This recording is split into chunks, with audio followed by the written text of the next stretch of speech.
విద్యార్థుల స్కాలర్షిప్ బకాయిలు చెల్లించాలని అఖిల భారతీయ విద్యార్థి పరిషత్ నిర్మల్ జిల్లా కన్వీనర్ మూడుపిల్లి దినేష్ కోరారు.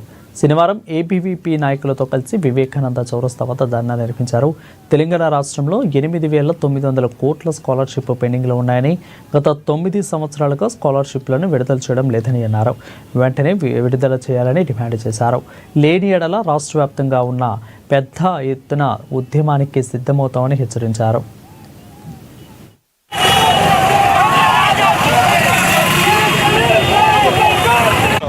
స్కాలర్షిప్ అనేది విడుదలైతలేవు.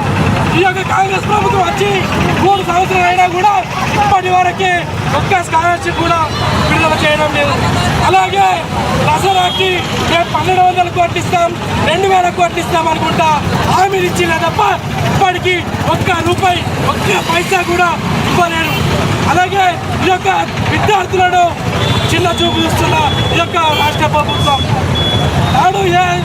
నాడు ప్రభుత్వానికి ఏ విధంగా అయితే గద్దె దింపినామో ఈ యొక్క కాంగ్రెస్ ప్రభుత్వానికి కూడా అదే విధంగా గద్దె దింపుతామని హెచ్చరిస్తున్నాం.